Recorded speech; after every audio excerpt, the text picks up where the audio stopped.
The prisoner wrapped a rope around his finger and pretended he needed to go to the bathroom. The guard agreed, but forced him to keep shaking a branch to prove he hadn't escaped. Even so, the guard stayed alert with his gun in hand. After a while, he sent something off and went to check. He found only a rope tied to the branch, but the prisoner was gone. He had run to a nearby village, cut off his ankle shackles, and scattered pepper powder on the ground.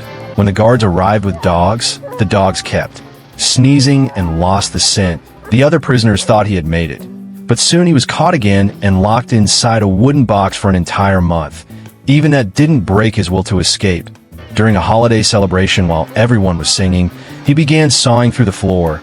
Once he opened a hole, he slipped through and ran.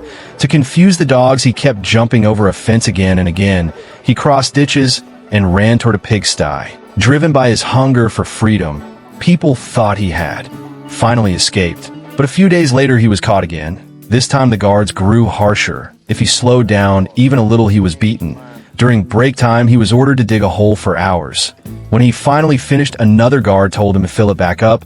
He knew they were mocking him, but had no choice. When he filled the hole, the first guard came and asked where it was. Broken with rage, the prisoner snapped and got beaten once more. He dug all night long only to be punished again. The prisoner completely broke down, begging for mercy and promising to never escape again.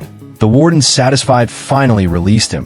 From then on, he acted obedient, trying to please the guards, making the other prisoners hate him even more.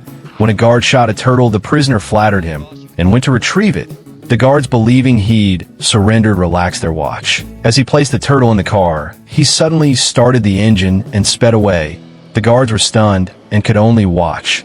Another prisoner jumped in beside him. They drove to a pond, crashed the car, and went their separate ways. Late at night, he reached a church, breathing the air of freedom. Soon police lights flashed outside. The other prisoner arrived, urging him to surrender. But instead, he opened the window and chose death over capture. This man, whose spirit could not be caged, became a legend of the prison.